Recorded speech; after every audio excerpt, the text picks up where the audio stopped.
The UK Masters 2025 tournament is now live. The army lists have just been published. The first round draw is up. What I wanted to do is have a look at these army lists and have a look and see if they're fluffy or filthy, on a scale of 0 being quite fluffy, well, super fluffy, and 10 being super filthy. I suspect they'll probably be on the filthier side, but I think there's a few there that will surprise us. Now, as usual, whenever I do these army list read-throughs, I have not had a look through these properly. I only had a very, very brief look at one or two army lists, but I will be looking at these fresh eyes just like yourself. So hopefully we can have a look at them and have a look and see if we can maybe make a prediction on how these will finish. Now, have a little look. So first things first is we're going to have a look at my predictions. This is based on the people who have responded that they are going. This is all the entrants, and this is my best army list guess for them. Now we'll have a look at these, we'll compare these at the end and see if they are accurate. I did set the challenge to anybody who, if they take a different army list to the one that I predicted, I will owe them a Kit Kat. So hope I don't have to give too many of those away. But overall, I thought it would be a fairly balanced meta with, four Tomb Kings, 4 Vampires, 4 Cathay, 3 Beastmen, and then a smattering of Warriors and other bits and pieces there as well. So let's have a little look. And so first up, we have my arch nemesis, Ed Fawcett. We've never actually played in person, although we have played online a few times, and I hope our paths cross in this list as well. So let's have a little look and see what Ed has taken. He has taken Beastman Wild Herd. He's got a Beast Lord. Shield. He's the general on foot with a black maul, full plate chaos armor, slug skin, and gnarled hide. Nasty, nasty. He's got a great brace shaman with a brace staff, level 4 on foot. That's the hag tree fetish guy. Heavy armor, chaos armor, flying carpet, nice, power scroll, uncanny senses, and lore of primal magic. Now I think this is a build that Ed has been running for a little while, so he might have even won an event with this sort of build, so he's obviously running something comfortable with. What else has he got to fill out the list? He's got another Brace Shaman with another Brace Staff. This one's on level 2. Lore Familiar, Power Scroll, Pelt of Midnight. Pelt of Midnight, I believe, is -1 to hit. Let's have a little look. I'm not super familiar with all of these items. Let me have a look and see. Any enemy model that hits this character or any unit they have joined during the shooting phase suffers -1 to hit. Yeah, so that's what that is. So that Brace Shaman has the Pelt of Midnight and level 2 in Demonology. He has another Brace Shaman. This one has Ambushers. Interesting. Brace Staff, level 1 on foot. Jagged Dagger. Jagged Dagger is the one that gives you the +1 to cast if you sacrifice one of your Goombas in the back there.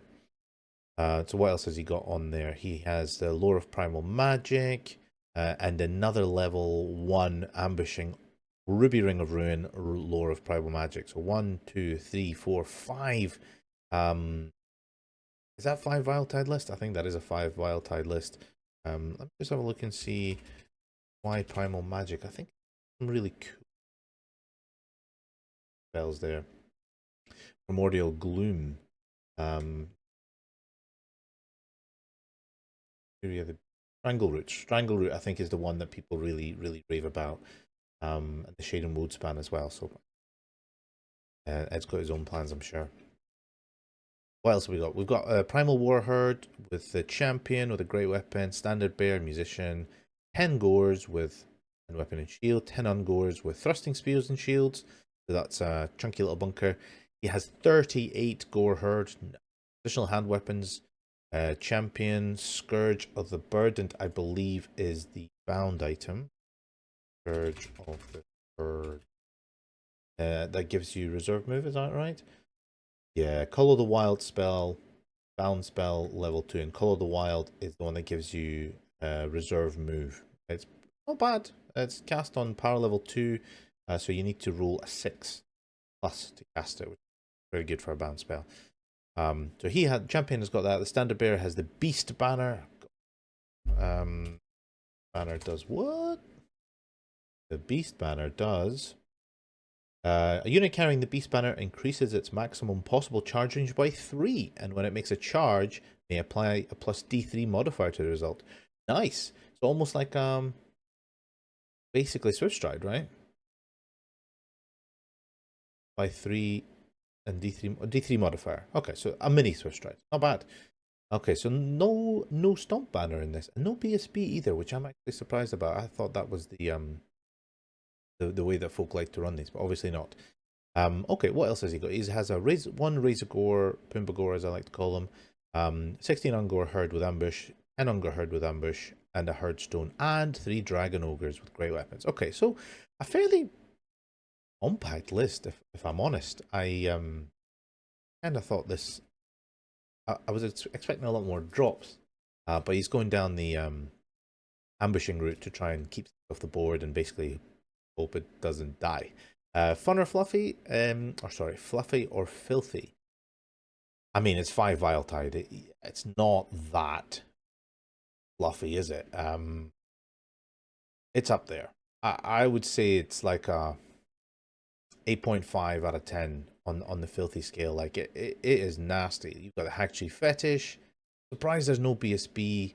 Maybe, you know, Ed's a better he knows Beastmen more than I do, so he'll know whether that's risky or not. But I feel like you sort of want BSB there for more minuses to hit, etc.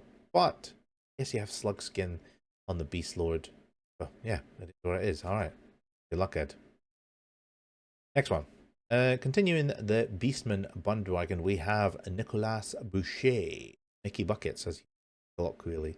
He's also taken a Wild Herd. This one has the same loadout, I think, for the Beast Lord. Yeah, Beast Lord Shield, Gnarled Hide, Slug Skin, Black Maul, Full Plate Chaos Armor. Cool.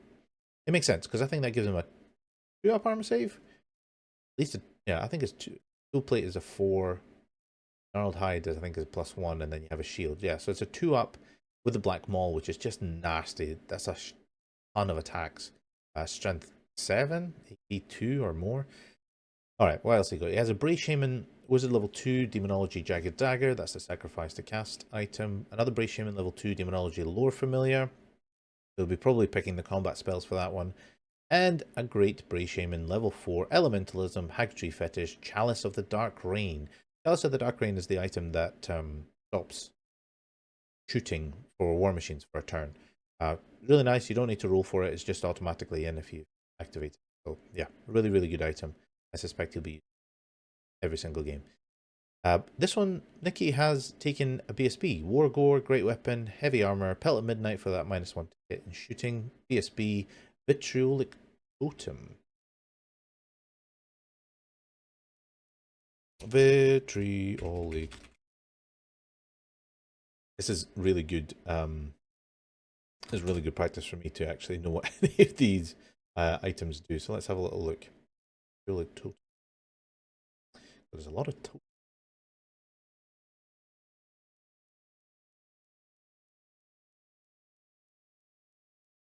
Can't spell vitriolic.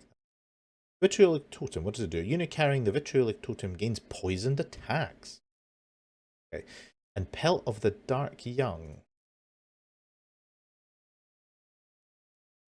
Pelt of the Dark Young improves the armor save by 1, and its wearer and any unit that they have joined has magic resistance 2. Nice. And charm shield. Okay, so he has heavy armor for 5.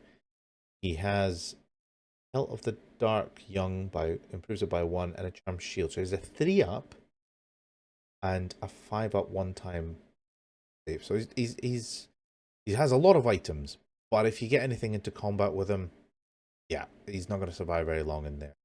You're keeping that one usually, I would imagine, on the corner of units. That's usually what these players like to do. Next, what has he got? He has a 44-man Gore Herd. Extra hand weapon, True Horn, that's the champion. Scourge of the Burdened is the reserve move cast item. Standard Bear with the Monster Hunter's Tapestry. So that's one of the first new magic items that we're seeing, the No Stomp banner, which I suspect we'll see quite a lot in this. Then we have 20 Primal Herd, which are ambushing, which half are gore, half are ungore, full command, all the jazz. A Razor Gore, 10 ungore herd, short bow, roaming warband, also some sort of ambush. Roaming warband, ambush a special rule. They have, I think they have ambush as well. So he has 2 Ungur Herd, 10-man squads with ambush. He has Dragon, Ogre, Shartak with a blackened plate, gives him a nice 2-up armor save, 3-up against flaming. Unit 5 Harpies, Unit 5 Harpies, and Herdstone. Okay. Again, not a huge amount of Viletide, because essentially he has 2 Viletides, because the lore familiar guy can't take Viletide, so he'll only have 2 of it. It's not the scary. He does, you know, it has a very, it's very much a Death Star build. It's everything goes in the Gore Herd, and everything else tries to avoid dying and you know, throw stuff up basically. That Beast Lord will keep things honest. He'll keep Chugs from making it in. But on a scale of 0 to 10, how fluffy or filthy is this? I'd probably say about 7.5. It's not quite as scary as Ed's list. It doesn't really have, it has a lot of chaff, sure, but it's sort of a 1-unit army, and if that unit goes, that's going to be a massive win. Let's hope Nikki doesn't face any amazing opponents. Let's have a look and see who the next one is. So Tom Carley, he has also taken Wild Herd, so he's the 3rd Wild Herd goat man. Let's have a look and see what he has brought. We have Crawlmaw, the Prophet of Ruin, level 4 in Primal Magic. We also have another Brave Shaman, Pelt of Midnight for my shooting, level 1 Demonology, Chalice of the Dark Rain for the anti-war machine type. Heck, we have a Brave Shaman with Ambush, level 2 Demonology, Jagged Dagger, Ruby Ring. Be the same type of thing that we've already, but Brave Shaman here, level 2 Demonology, Spell Eater Axe for the R2, nice, and Lore Familiar. So yeah, he'll definitely be getting the pick of his spells. And a great Brave Shaman, level 4 Primal Magic, full plate armor, Hack Tree Fetish, Flying Carpet. Yeah, this is nasty. So this is at least 4 Viletides, I believe. I don't think the Lore Familiar can take it, but you know, that's plenty. Hold on, yeah, he's got the Hack Tree Fetish for the reroll too. Yeah, nasty. 14 Gore Herd, full command, Scourge of the Burdened for the reserve move, Standard Bearer, Manbanes. That one is, yeah. Let's have a little look. Banes. Manbane Standard. All enemy units within 6 inches of the model carrying the Manbane Standard suffer -1 leadership, -1 to their leadership characteristic. Okay, nice. Okay, that sounds pretty good. I believe Tom, the big fan of Primal Magic spell. This is the tech to watch out for. Primordial Glue. Another -1 leadership. Call the Wild. That one. Wildwood. Really that one. Flock of Fury of the Beast. Strangleroot. Shade. Huh. Spell am I thinking? There's some spell that if you fail a leadership test, you take crap ton of wounds with no armor save allowed. Have it with me, but yeah, it's basically a leadership bomb, and that's something to watch out for. Okay, fine. 14 Gore Herd with the Manbane Standard. They don't have ambush. 15 Gore Herd with additional hand weapons, full command, Banner of the Swirling Wind. Okay, magic count. Ooh, Banner of the Swirling Wind. Any enemy model that shoots at a unit carrying the banner of the oh yeah, Swirling Wind suffers -1 to hit modifier. Does he have Pelt of the Dark Young? Like he does. Oh no, Pelt of Midnight. Sorry, Pelt of Midnight. So basically he has 2 -1 to hit items.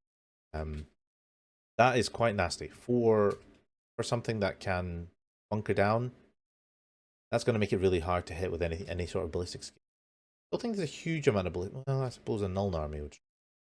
But anyway, let's see what it is. So that is that musician. We have a 20 Primal Warherd with ambush, 10 Gore, 10 Ungore, full command.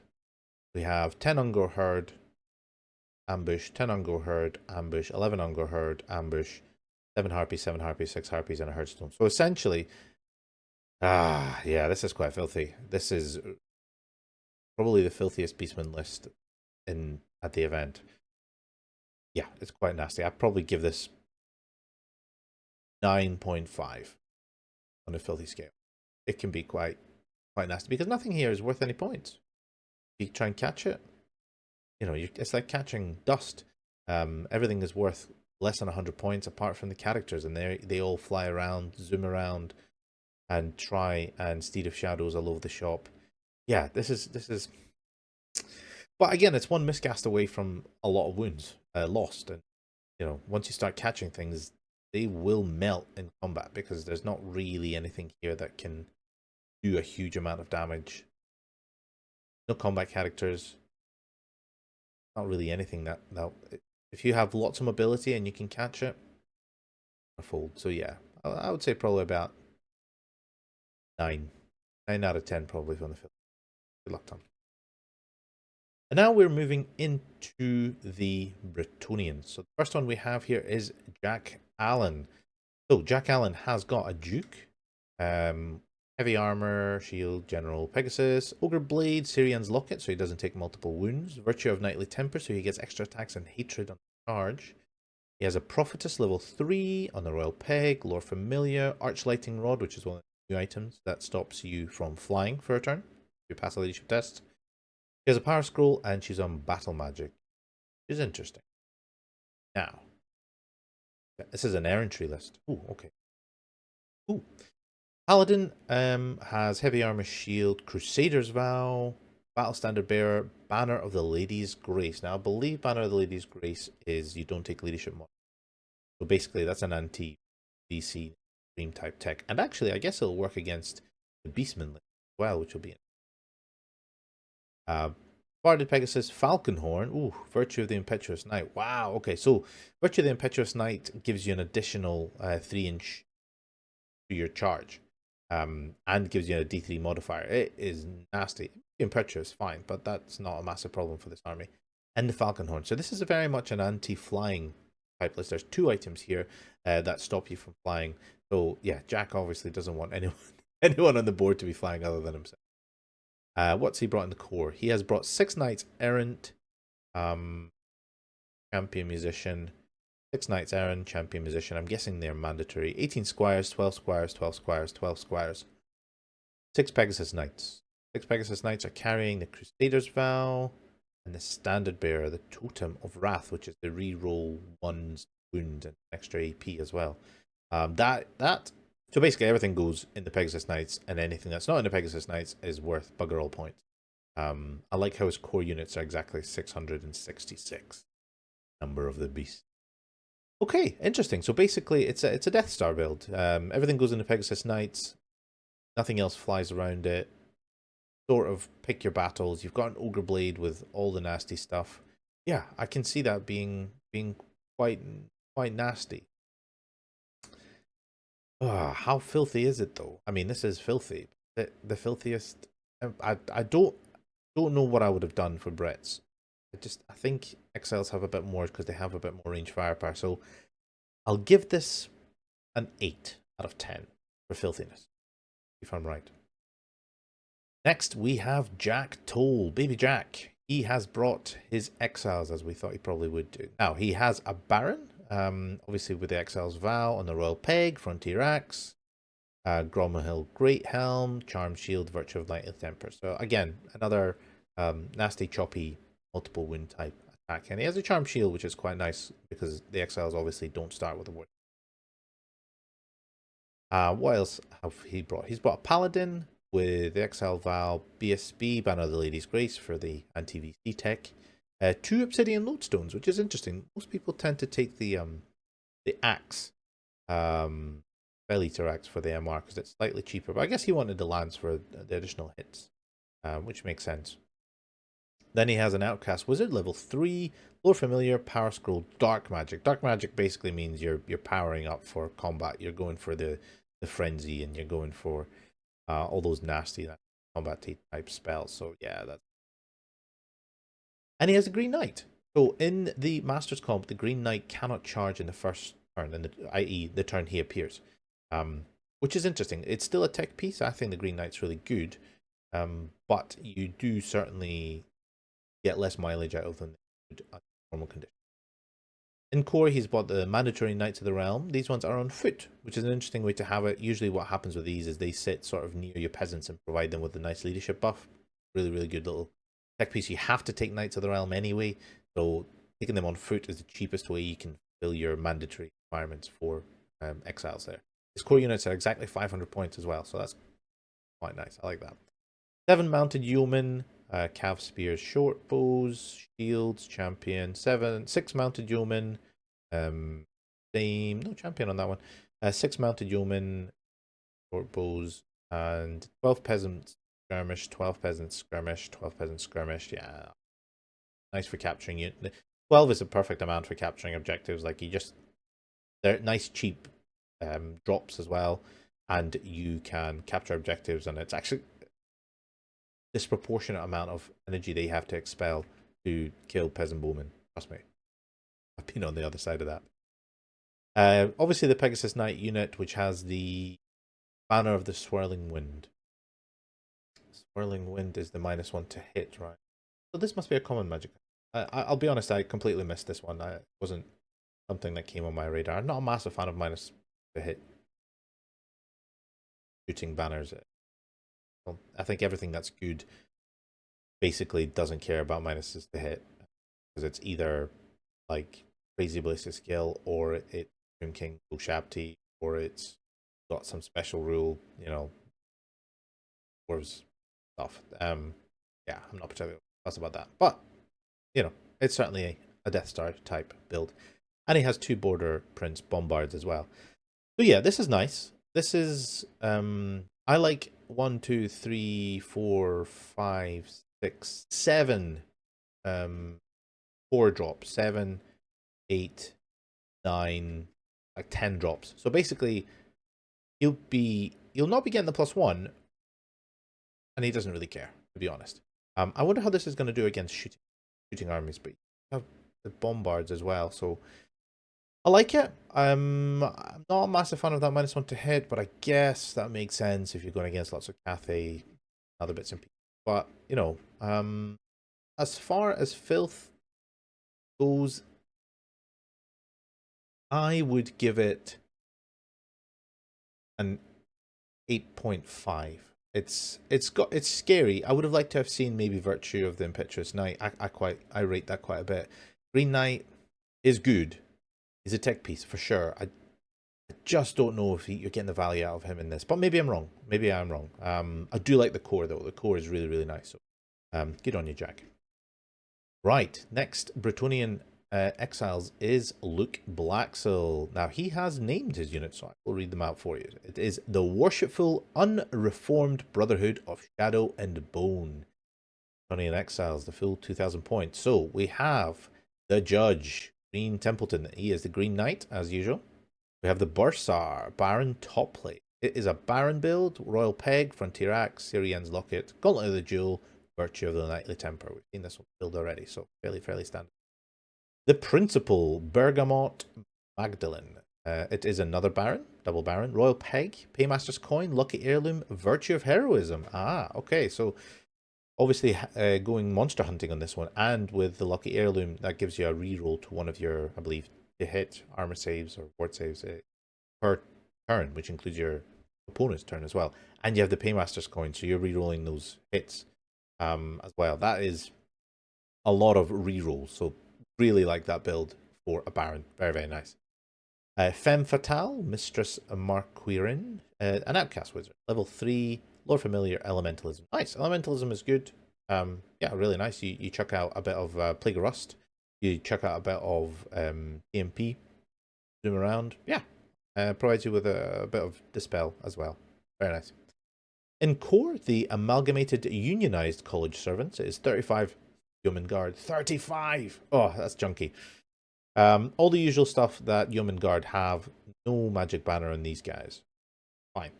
The Young Nautical Brothers, a fine body of men. 5 Mounted Knights of the Realm with... Yeah, just Mounted Knights of the Realm with a champion. Yeah, fine. Nothing exciting there. College Butler and his assistants.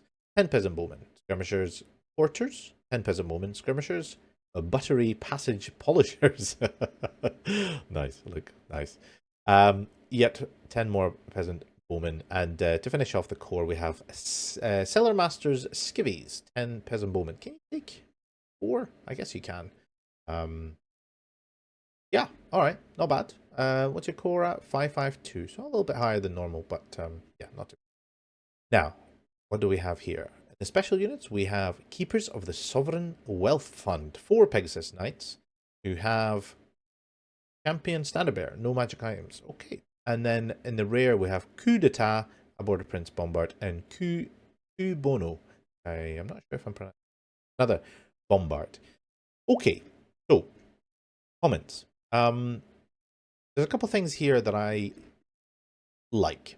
I really like that a Monster Hunter Baron build. That is really cool. I've not seen that specific loadout before, and something new is always nice. The other Baron is standard scary Baron list. So yeah, that's fine. Double Baron is good. And a Green Knight, that's quite nasty. And you have a level 3 to basically dispel stuff, maybe buff stuff a little bit. So in terms of your characters, spend 998 on it. Yeah, I think that's really, really good. I really like it.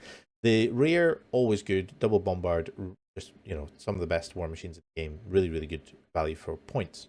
I really like that. The bits that I don't like so much. 4 Pegasus Knights. The problem with that is as soon as you put your characters in it, you don't get a lookout, sir. So yes, you have you have Syrian's Locket on your general, that's fine, so you're not going to get cannoned off turn 1.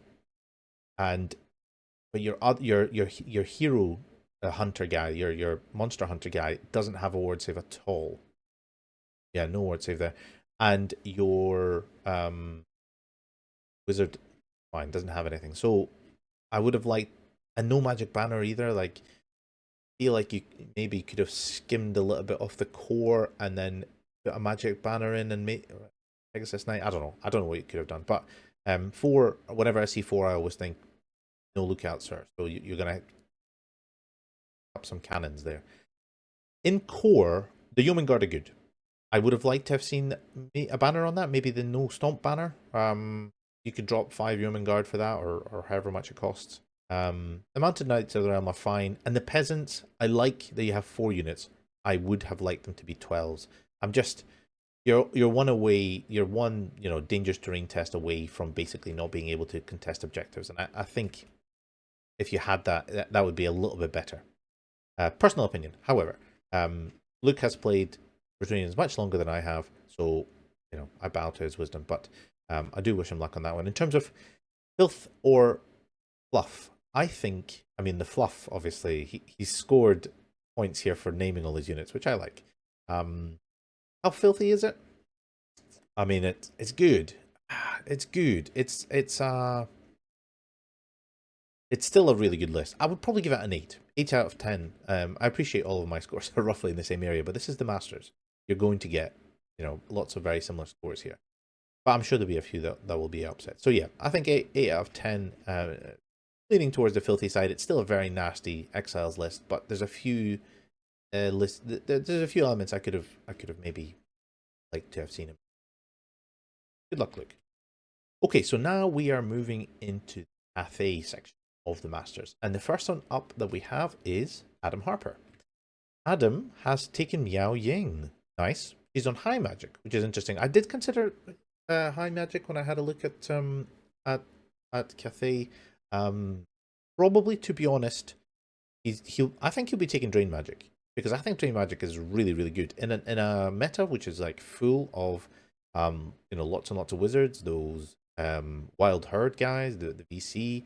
Yeah, I think high magic is probably not a bad shout. And actually, it's a pseudo combat lore, because you have a few utility spells in there. You have a few things that you've got the assailant, the D3 strength 5 assailant. Yeah, I think it's not too bad. So yeah, fine, a decent choice. Now we have Lord Magistrate. This one is on a balloon. He has Dragonfire Bomb, the Alchemist Mask, Talisman of Protection, and Meteoric Iron. Yeah, It's probably one of the top sort of 3 builds that I think you could have on a balloon, and this is one of them. The meteoric iron is really good against cannons. He's got word save. An alchemist mask just means he can zap that plague of rust in any direction that he wants. So that is really really good. Pretty decent. Very difficult to kill. And then he has a Shogungan General. That's a baby Shug.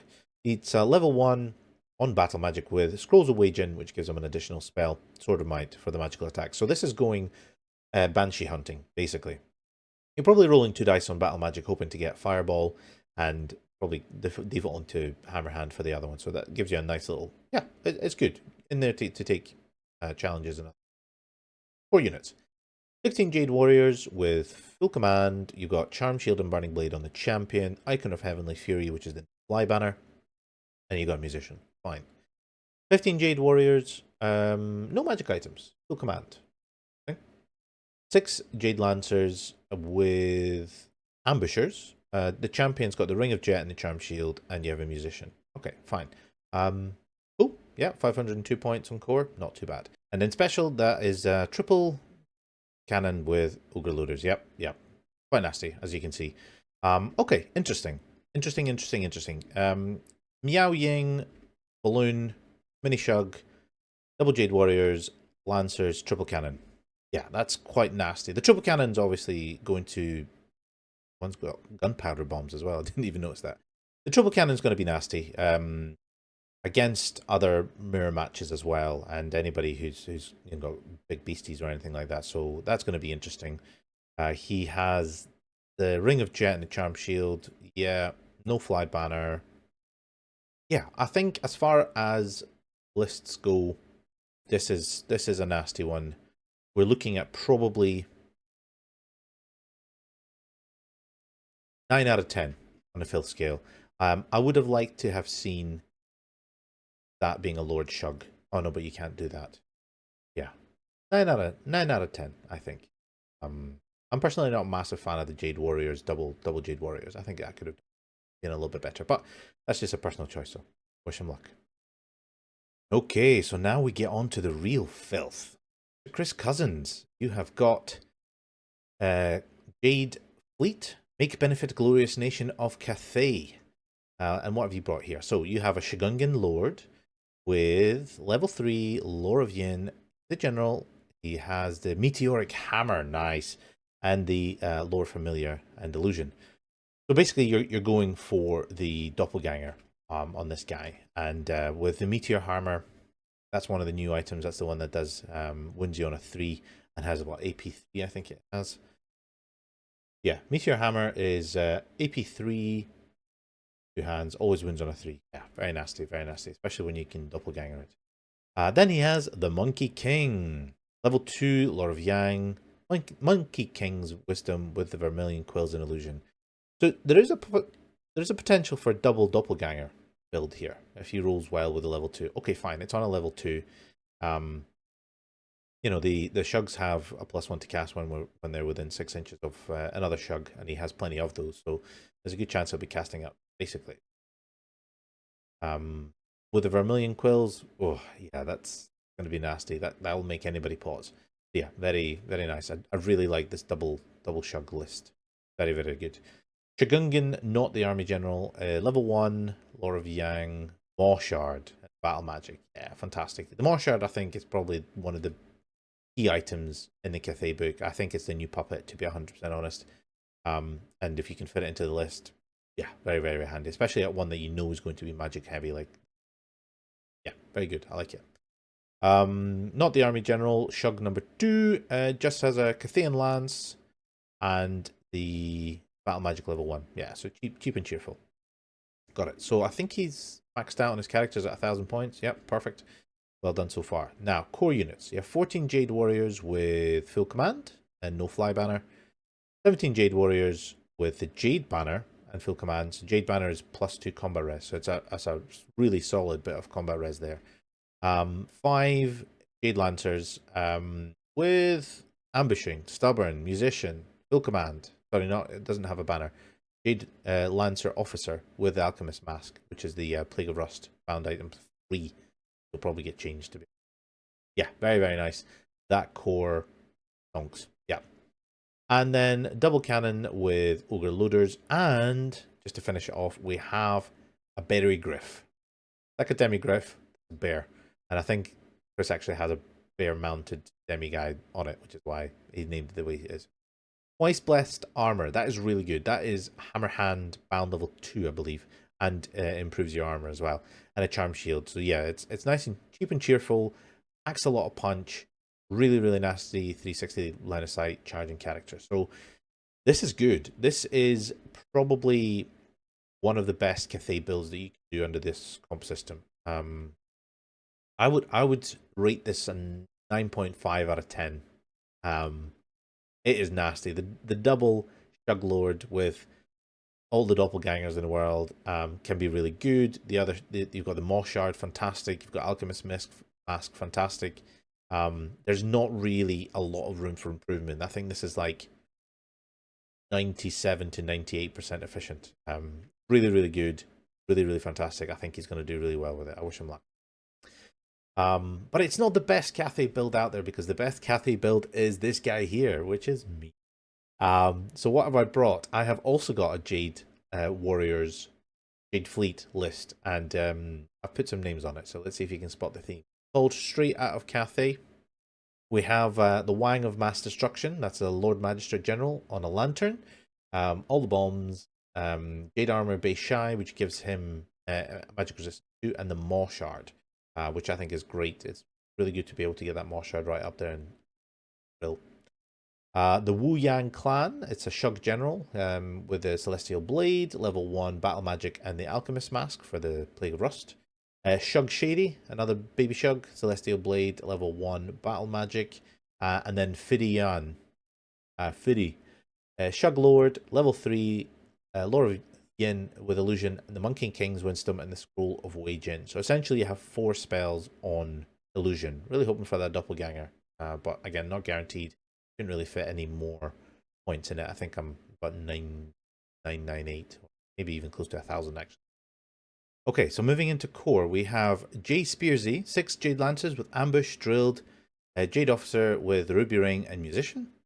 Public Enemy, 6 Jade Lancers with Ambush, Drilled, Jade Officer, Ring of Jet and Musician. And Insan Crown Posse, the 14 Jade Warriors with Shield, Jade Officer, Standard Bearer, and the No Fly Banner and Musician. So that's exactly 500 odd points in core. This is obviously my preferred way to use core. I think Jade Lancers are great unit for carrying magic items. Ambush just gives them a little bit more options as well, especially with that balloon giving you the +1/-1 to your ambush rolls. Moving to the special section, we have the notorious OGRE, which is a Grand Cannon with an Ogre Loader. Bust a Round Hole in Your Dragon, which is another Cathay Cannon with an Ogre Loader. And Dr. Dremigriff. Puns are bad, I do apologise. Sort of. I thought I've spent a long time making them. Which is a Captain of the Empire with Demigriff, Shield, Full Plate Armor, Sword of Might, and the White Cloak. White Cloak giving you the 5-up permanent ward or 3-up ward against Flaming, and obviously Sword of Might's a +1 strength AP1 weapon. So, my personal opinion, this is the best Cathay list that you can get. Now, I think, to be fair, Chris's one is equally as good as this, I would imagine. It's just we both have a slightly different preference as to what we wanted. I thought a balloon was maybe slightly more important, and his is on a Shug, baby Shug, and mine is on a balloon, which should hopefully be a bit more survivable, but you know, it all depends on how that goes. So out of 10, this is a 10 filth, right? It's the filthiest filth there is. At least that's my personal opinion. Hopefully it'll do me well. So that is the Cathay, and we're moving from Cathay to Chaos Dwarves. Tom Brozowski is the only Chaos Dwarf player. He has been mainlining them for best part of this year, actually. So very much an expert in this, and does bring a really solid list to the event. So let's have a little look and see what he has there. He has brought an Infernal Castellan, great weapon, heavy armor, shield, general, on foot, Ironhide Talisman. Ironhide Talisman, let's have a little look and see what that does. That is models whose troop type is infantry, enemy model that makes a successful roll to hit against the bearer of the Ironhide Talisman. During the shooting or combat, must reroll any rolls to wound of 6s. Wow, nice. Okay, I didn't even know that was a thing. He's on a flying carpet, and he has the Mantle of Stone, which I believe, if I'm not wrong, is +1 toughness. Right? what that is? +1 toughness, -1 to their initiative. I don't care about initiative. Okay, cool. So, Infernal Castellan. That toughness 7. Just toughness 5. Bloody spell. Infernal Castellan is toughness 5, so he's toughness 6, flying. Yeah, that's quite nasty. A nice choppy character. Yeah, that's quite nasty. Okay. He has an Infernal Seneschal, Heavy Armor, BSB, Lamassu Beard. I have no idea what any of these items do because I do not. Even though I have played Tom, I don't play Chaos Dwarves often enough. Lamassu's Beard. A unit carrying the Lamassu's Beard has a 6 ward save against any wound suffered and gains magic resistance 2. In addition, whilst within 6 inches of the model, friendly units have a 5 ward save against any wounds suffered during the shooting phase and gain magic resistance 1. Wow, nice. That is a solid battle standard. Okay, cool. This one's on foot with Charm Shield and Mantle of Stone for extra toughness. Cool, nice BSB build. I like it. Demonsmith, Sorcerer, Heavy Armor, level 1 on foot. Staff of Quietude, which that's one of the new items, which I believe is the one that you are allowed to a leadership test and you dispel everything. All these things bloody hard to spell. Quietude. Fucking word. Quietude. Wow. During the command subphase, bearer of the staff can attempt to unleash blah blah leadership test. The test is passed. All remains in play spells currently in play are dispelled, including ones cast by friendly wizard. Yeah. There's a level. He's basically a dispelling guy, so he's gone really light on the magic, which is interesting. That is a bold move. Let's see if it pays off for him. What else has he got? He's got Black Orc, War Boss, Great Weapon, Full Plate, Wyvern, Talisman of Protection for the 5 ward, Trollhide Trousers for the extra armor save and regen. Nice and cheap Wyvern build. Black Orc, War Boss one too. Ugh, nasty. 21 Infernal Guard, Great Weapons, Heavy Armor, Shield, Drilled, Standard Bearer with a War Banner, and Full Command. Nice. 24 Hobgoblin, Cutthroats, Shield, Champion, Musician. 84 points. God, that's cheap. 5 Black Orc Mob, which I think is a tax in order to have the War Boss. Full plate armor, shields, yeah, cool. Iron Demon, which are both Hellbound. Hellbound, I think, is magical attacks. Check what Hellbound does. Hellbound, 6 ward save, okay. From non-magical attacks. Has fear and magical attacks itself. Gains terror if it already has fear. Additionally, once per game, a Hellbound model may reroll 1 scatter dice for 1 artillery dice. Or 1 artillery dice. However, should a Hellbound model ever have to make a roll on a misfire table, it suffers -1 modifier. Nasty. Okay, so Chaos Dwarves are tricky. They have a lot of armor, a lot of toughness 7. So and Tom has been basically perfecting his lists. So if there's this is probably the best Chaos Dwarf list that you can take. I don't know Chaos Dwarves. I'm not an expert. Tom is. And I trust Tom to make a good decision. So he's the only Chaos Dwarf player, and I think he'll do quite well with this, just based off how well he plays Chaos Dwarves. Is it going to be good into the meta? I don't know. How filthy is it? It doesn't feel filthy. It feels stealth filthy. As in, I don't know what this does, and I really hope I don't have to play. If I had to give it a rating, I would say it's a very combat heavy one. Combat with a bit of shooting. I would say maybe an 8 out of 10. Probably because I am underestimating it. But it seems to be mostly combat orientated, which is, that's like fine. And he's got the cannonades there from the Iron Demons, but it just doesn't feel like something that's going to make you like run at it. But it will probably run at you. So yeah, 8 out of 10 is what I'm going to go with. See how he gets on. Good luck, Tom. Right, so we are now moving into one of the Dark Horse picks. We have Mark Wilcox with Dark Elves. That's right, you've heard me. Dark Elves. Dark Elves have made it to the UK Masters. Hats off to Mark. I think that is ballsy.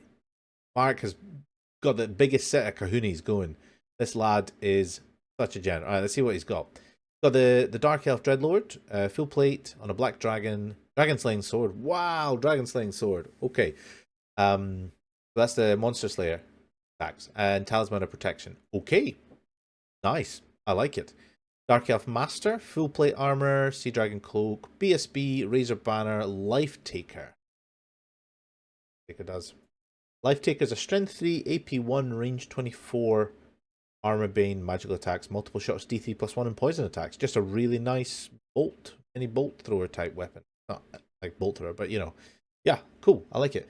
Pearl of Infinite Bleakness. See, people bringing all these items and nobody knows what they do. It's going to catch people out. The Pearl of Infinite Bleakness. In any unit they have joined gains immune to psychology. Okay, cool. Yeah. Is it on foot? Yeah, he's on foot, isn't he? Oh, okay. Okay, interesting. Supreme Sorceress, Dark Steed, Wizard level 3, Elementalism, Power Scroll, Lore Familiar, Pendant of Calith. That's the sort of rewards word save. The stronger you get, the stronger the strength, the better the ward save. 8 Dark Riders with Repeater Crossbows, Shield, Fire and Flee, Scout, Standard Bearer Musician. Another unit of 8 with exactly the same. Another unit of 8 with just Repeater Crossbows and Shields. 20 Dark Elf Shades. Shades. Great weapon. Bloodshade, which I think is the champion. Guiding Eye. Actually, no. Guiding Eye is an item. Guiding Eye is single use. To bear the Guiding Eye in any unit they have joined may reroll any failed rolls to hit made during the shooting phase. Okay, and 2 Scourge on a Chariots. Wow. Alright, okay, cool. I mean, Mark's gone for a long shot here. It is an interesting Dark Elf build. It's not a double dragon build. It's not. It's a very shooty build. So, you know, that level 3 has the lore familiar. It's going for Plague of Rust. On a Dark Steed, so it'll be in one of those Dark Rider units, probably. BSB is going to be in the Shade unit. You've got Chariots running around. It's a very cool army. I really hope I get to play this, just because it just seems like it'll be really good fun. And I would probably beat the shit out of it. No, I'm just joking. I think this is going to be interesting. It is on the fluffier side, like it's ballsy. I think it's a fairly themed list. Like it's so far the fluffiest that we have seen. It's still nasty. It's very nasty, but like it's not as nasty as everything else that we have there. I would give it a 6 out of 10. Less? Let's go with 6. 6 out of 10. It's this is the softest build that I've made so far. So it's the softest score that I've given it. So I think 6 out of 10, Mark. Yeah, really, really cool list. I really hope you do well. I hope you get on the stream as well. Maybe people would like to watch. Okie dokie. Next, we have Owen Davies, the Guns of Nawarowan. So this is a Nuln Empire list. And what has he brought? Captain of the Empire, Battle Standard, Banner of the Swirling Wind for the -1 to hit, Warhorse, Light Armor, Ring of Tal. Ring of Tal, I think, is an item. One's like Bearer of the Ring of Tal may cast the Oaken Shield from the Lord of Battle Magic as a bound spell with power level 3. It's really cool. I just wish it wasn't single use. If it wasn't single use, it would be fantastic, and Empire could totally do with it. But as it is, it's a single use, so you just have to use it in the key phase. Just hoping he gets it. And then a Witch Hunter's Ward as well. Now, he's also got General of the Empire on a Warhorse, Light Armor, Squinty Magnifier, the Arch Lightning Rod for no fly, and Witch Hunter's Ward. Yep. Master Mage on a horse, level 2, Battle Magic Lore Familiar, probably going for the Curse of Arrow Attraction and Mage Shield, or a Fireball. Beast of Sigmar, Warhorse, Light Armor, Squinty Magnifier, that's probably going for the double damage. Quite nasty. Okay. Witch Hunter on a horse, Squinty, Suffer Not the Demon, that's the magical attacks one, I believe. Nuln State Troops, 15 of them, 10 Outriders with Musician and the Blunderbuss, and the Champion, 10 Outriders with the same, the Musician. Triple Great Cannon, 10 Outriders with, wow, another, I think this is non-core Outriders, but another 10 Outriders with Champion, Musician, Blunderbuss. 5 Empire Road Wardens, Brace of Pistols, Captain Repeater, Pistol, Ambushers, and another 5 of the same. Very, very shooty null list, as you would expect from a null army. It's an interesting thing to take to a Masters event. It could do really well. It could do really, really well. There is a lot of people who have brought minuses to hit on their stuff, so I do wonder how well that'll do in it. Then there's a lot of undead. It's gonna be tricky, but I think this could win a couple of games. 2 games, 2 losses. Sorry, 2 wins, 2 losses, maybe a draw. I don't know. Thereabouts. How fluffy is it? I mean, it's null. And it's not all that fluffy, but it is still softer than the rest. I would give it a 7. 7 out of 10, I think. It's probably a fair bet. We'll see how it gets on. Very much depends on the matchups. Good luck going. Okay, so next we move into Isles. Pete Gray has taken a Schrace list. He's also named his characters, and I'll do my best to pronounce them. So, Enerbreen Tain, Prince riding Star Dragon Nemeneth. This one is maxed out at 500 points. It's got Halberd, Shield, Star Dragon, Armor of Calidor, which is the full plate 5-up ward save, Seed of Rebirth for the 5-up regen, Opal Amulet for the 2-up ward save 1 time, and Pure of Heart for the honor as well. So really, really cool. Yeah, very maximized at 500 points. Very, very solid Star Dragon build. Really, really nice. There's a couple of Monster Slayers out there. Hopefully you'll avoid them. But if you don't, you have an Opal Amulet. You'll be grand. Jeremy Vallis, level 4 Archmage with the Schrace honor. Level 4 High Magic. Ooh, nice. And the extra spell. So you've got 5 rolls on high. You're going for the ethereal spell. God, I'm really bad. I'm forgetting what the ethereal spell is called. Walk Between Worlds. You're going for Walk Between Worlds. You're probably going for the extra attacks. You're going for the ward save if you can. Maybe Drain Magic. So yeah, really nice. And Thracian Hunter means you come with a Great Blade. Shalavarn, Noble Riding Griffin, Ruatha. Nice. The Griffin Riding Noble. Great Weapon, Full Plate, Shield, Griffin, Talisman Protection for the ward save, Seed of Rebirth for the regen, Pure of Heart. Cool. Not a BSB. Had the... What? No, you don't... No, you had the points. You had the points. You had just enough points. You had 25 points to make it a BSB. I would have made that a BSB. I quite like Griffin BSB. Comes with a bit of combat res. If you can, a War Banner. Don't know what you would have had to drop to do that though. So probably not had the points for it. But it is what it is. In core, we have 28 White Lions, the Guard. They have Veteran. They've got the Champion with Lore Master's Cloak. That's a 4-up ward save against magic missiles. Standard Bearer with a Lion Standard, which I think... God, there were times when I used to remember these. That's Interfere and Terror. Lion Standard. It is... Oh, sorry. It passes Fear or Terror tests. Automatically passes them. But it passes them. 11 Thracian Woodsman, Clan Varn. These guys have heavy armor, bows, lion cloaks, ambushers, and the Champion. Nice. Solid. Like it. 10 Sisters. The Sisterhood, who have High Sister with a bow with a Seafarer. That's the Bolt Thrower bow. Really, really nice. Another 10 Sisters, Tears of Isha, who just have just come in their pants basically. Okay, very compact High Elf list. I like it. It has a really good dragon. It has a decent mage. It has a decent core selection. It has decent shooting. It's pretty good as far as High Elf lists go. I wish you'd made that BSB. I would have shaved maybe a few points out of your core, although you don't really... It might be worth dropping a sister for. I don't know. It would have been nice, but this is minor potatoes really. So as far as High Elf lists go, it is a solid 8 out of 10. I think it's good. I like it. I think it'll do well. I hope you play it well, and I hope you get the lucky draws, because I really want High Elves to do well at Masters. Speaking of other High Elf lists, we have Sam Freestone. I call him Sam Freedom. Sam Freedom! He has brought his Schrace list as well. He has an Archmage On a Star Dragon, level 3, high magic, Burning Blade, Seed of Rebirth for the regen, Talisman of Protection for the ward save. Nice. So you're going for the Ethereal Mage with a bit of damage. I've run that before. I really like it. I think it could do well. You've got Pure of Heart, yeah. You have a Prince, Shield, Pure of Heart, General Star Dragon, Sword of Might, ooh, Armor of Calidor, and Seed of Rebirth. Nice.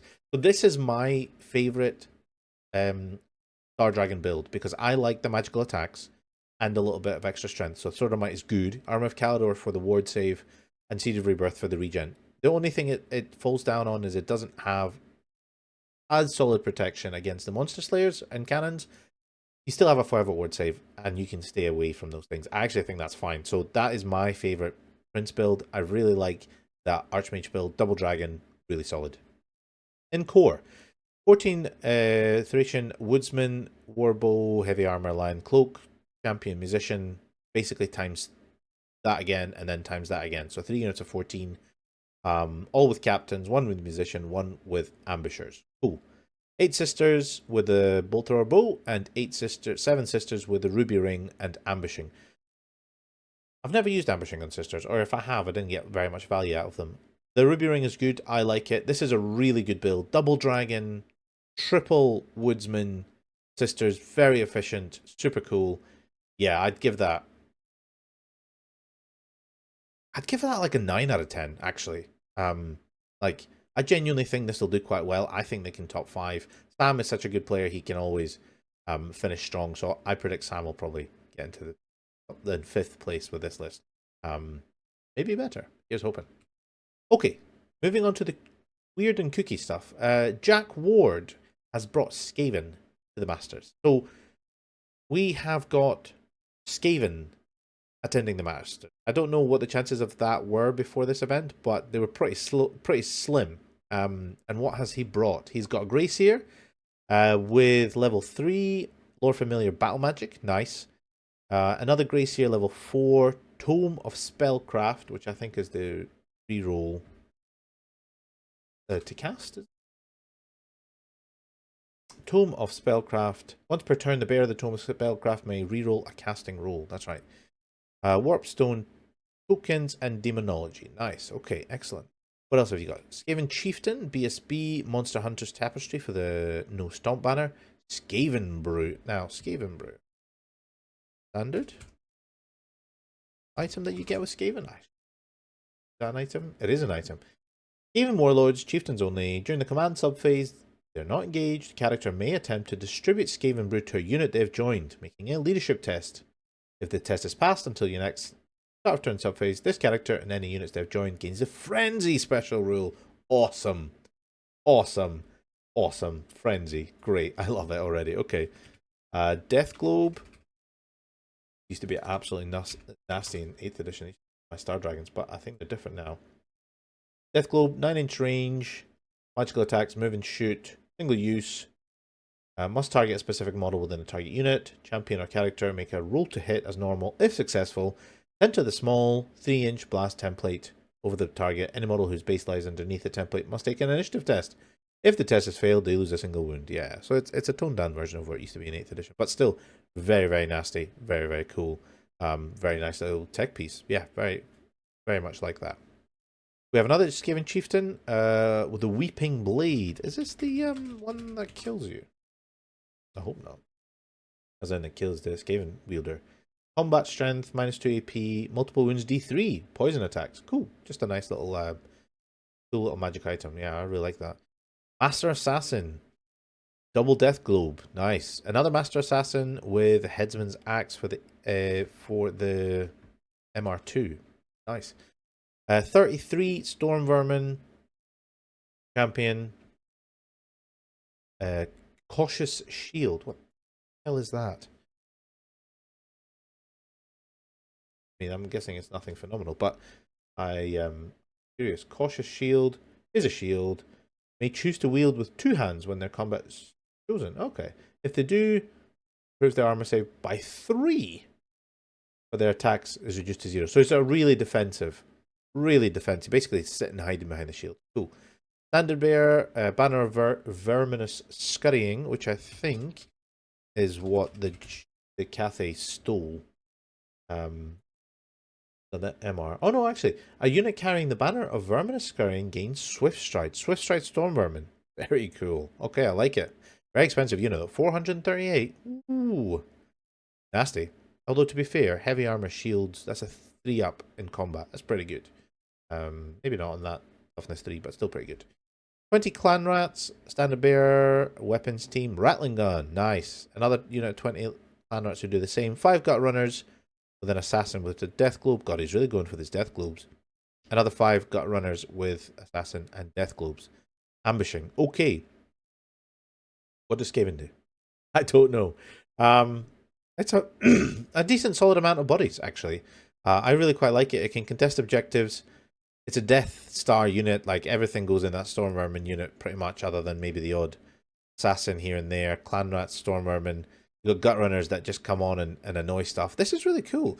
Only thing I don't get is why is that lore familiar on a battle standard? I would have thought you'd want it on elementalism so you can TMP all over the shop, and or maybe even dark magic or demonology, or I don't know why it's battle magic. I mean, yeah, ward save's great, fireball's great, but he's got a lore familiar, so he must have a plan, I guess.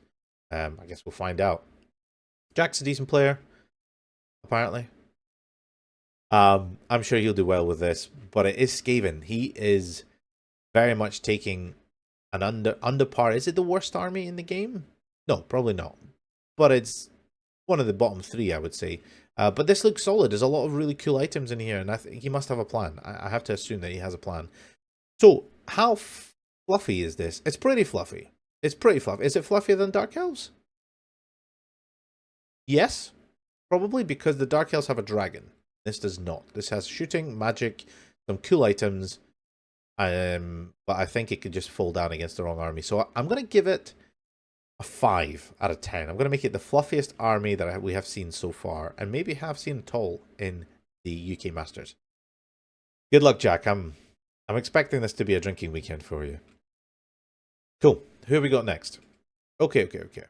So we are moving into the Tomb Kings. Okay, so what are the Tomb King players I've got? This is AJ Barr. He has brought a Tomb King with the Necrolith Bone Dragon, Biting Blade, Talisman of Protection, Armor of Ages, which is obviously the reroll to wound item. Really, really nasty. I think it's going to get changed in the FAQ, not be on monsters, which is probably just as well. He has a High Priest, level 4, Power Scroll, Necromancy. Lore familiar. Okay, that's all his characters, just those 2. Really cool. I like it. Okay, so far so good.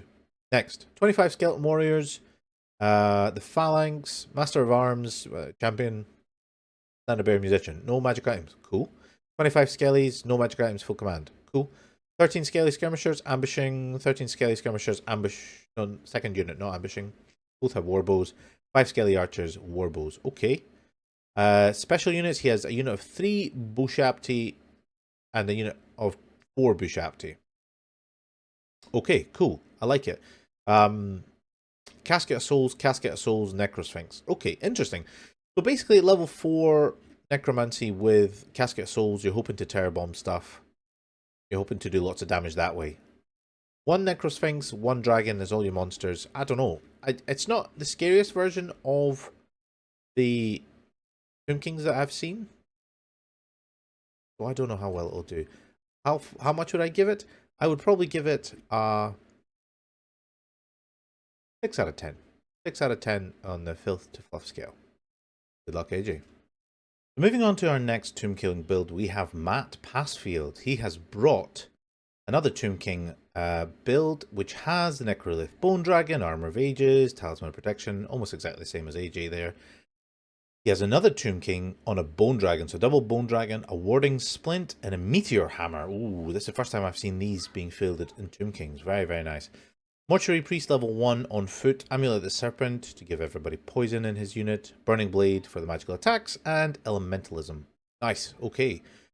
Not heavy on the magic, but heavy on the monsters so far, so good, so far so good. 4 units, he has 8 Skelly Horse Archers, 8 Skelly Horse Archers, 29 Skelly Archers with full command, 30 Skeleton Warriors, full command with a Monster Hunter's Tapestry for the no stomp. on that one. Sort of striking there as well on the champion, which has some magical attacks. I don't know why you need magical attacks on that. No Banshee's ever going to end up in combat with it, and you have so much combat res, you will absolutely destroy it in that. So, but anyway, I guess for fun. Tomb King's Scorpion, ambushing. Yep, got all the cool stuff. Rare units, double Necrosphinx. Yeah, okay. So this is a Monster Mash Tomb King build with the addition of some new magic items. We have the Meteor Hammer, and we have some the Monster Hunter's Tapestry for a nice bit of combat res there. It's nasty, yes. How's it going to go against the Wild Herd lists? I don't know. How's it going to do against the VC? I don't know. It's not going to be as easy as you think. I think these lists are maybe perhaps outdated a little bit. I don't know. It could still rock people. So we'll see how it gets on. In terms of Filth, it's a nasty monster list. It's definitely not fluffy, but it's not as nasty as it could be. So maybe 8 out of 10. Yeah, good luck, Matt. So, moving on, we have Michal Kubacki. Now, Michal usually runs his mortuary cult, but this time he has switched to the main Tomb King army. So let's have a look and see what he has. Got Tomb King on foot with the Ogre Blade. Ooh, nice. Relic of the Desert Sun. Desert Sun, let's have a quick look. Relic of the Desert Sun does what? It is not subject to dry as dust or flammable special rules. I hope that's not an expensive item. 25 points. Okay. I guess he's on foot, so heavy armor. That's not a lot of defense. That's like 4 up. 5 up. Regen. Ooh, okay. Okay. High Priest, level 4, Lord Familiar, Arch Lightning Rod, Elementalism. Okay. So Elementalism will give him the ward save for that guy. Fine. Okay, makes sense. Arch Lightning Rod for the no-fly. Cool. Mortuary Priest, level 2, on foot, Arcane Familiar, and Illusion. Arcane Familiar is interesting. I wonder what other lore he's going to go for. Cool. Royal Herald, nice. Great Weapon, Light Armor, BSB, Monster Hunter's Tapestry, nice. Skeleton Chariot, Armor of Meteoric Eye, and Talisman of Protection. So a really solid Royal Herald build, and in this, the Herald can take hits from the Tomb King in a challenge, can't be stomped, etc. So basically, if a dragon rams that unit, the Tomb King can challenge, and all the hits can go on the Royal Herald. I wonder how the Monster Hunt. Oh no, the Hunter's Tapestry doesn't allow stomps on the. So that's not going to be a factor. Yeah, that's quite cool. That's very nice. Necrotect. Ooh, okay. Orb of Petra. Is that the stop? Shield of Petra. No. Orb of Petra. Enemy model that targets this character, any unit they have joined during the shooting phase, suffers an additional -1. And a shield, a spell eater acts as well for the MR2. So lots of MR, lots of protection on this against shooting against everything. Ward save, you're probably going to be sitting behind a wall of banner. What's the bloody spell? I have to look. And you know the spell where you're sitting behind a low linear obstacle? Escaping me. Legal Raw, summon element. Earthen Ramparts. Yes, the Ramparts. With a 5-up ward save and the low linear obstacle. Now, if you don't cast that, it does make that unit a lot less scary. You have Lord Familiar on it, so you'll have that spell. It's just whether you're going to cast it. You don't have any power-ups on there, but it is a solid utility lore. Necrotect and Nasty, they give you extra attack, so essentially I think that means the Tomb King has something like 6 attacks with the Ogre Blade. Not the end of the world. It's not super... That's nasty, but like it's not like grade A level nasty. That's still okay. It's not a Chaos Lord. It's not a Duke. It's not even a Shogun. So I don't know. Well, it may be better than a Shogun. Okay, fine. What have you got in your core? You've got 10 Skeleton Skirmishers with the bows, 27 Tomb Guard, nice. Drilled, full command, Icon of Rakat, that gives you lots of movement shenanigans. Ah, man, yeah, that's just a pain in the arse to play against, to be honest, because they can do all sorts of things you don't expect them to. 20 Skeleton Warriors, full command, 7 Bush, Shapti, Casket of Souls, okay. quite nasty build, actually. And off the beam, it's original. I've not seen this type of build before. So, yeah, it's a Death Star build. Everything's going in the Tomb Guard. Not a lot of points outside of it. Some points outside of it. 700 odd points outside of it. You're going to need to go into that block if you want to. Get big points out of it. It doesn't reach out and grab points very well. You've got Wind Blast. You have the Bushabti and Casket, but once the Bushabti and Casket are dead, you're shooting arrows and maybe one magic missile. Not uber scary. You're just waiting for that elementalism spell to wear off, and then you maybe go in. I don't know. It is nasty. It has potential. It is undead. They are always really good. I would give it a solid 8.5 out of 10. You like me, Hal? Okay. Who's next? Ott Ride? Don't know who this guy is. Must be a chump. Right, what's he brought? He has got Mortuary Priest, the Chosen. Wizard level 1, Illusion. Another Mortuary Priest, the Deformed. Wizard level 1, Illusion. He must have taken a really long time ChatGPTing the names for these guys. Another Mortuary Priest, the Blessed. Wizard level 1, Illusion with a Spell Eater Axe for the Amar. Royal Herald. Ankmos, Battle Standard Bearer, Banner of the Desert Wind, Destroyer of Eternities. Oh, that's quite a nasty item.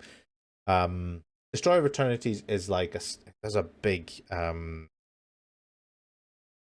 sweeping attack or something, which is really, really nasty. Eternity. Honestly. The amount of very difficult to spell words in this has been uber extreme.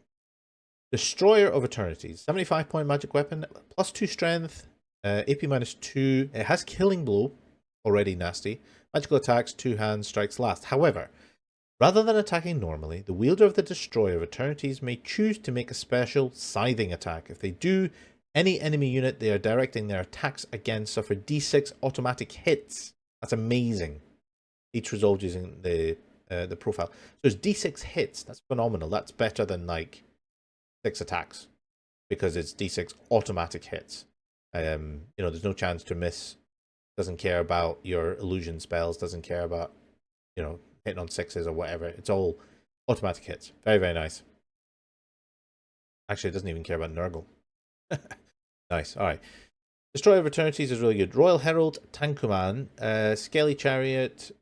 Great weapon, Meteoric Iron, Talisman of Protection. This guy is going to be soaking wounds from the Tomb challenge, probably.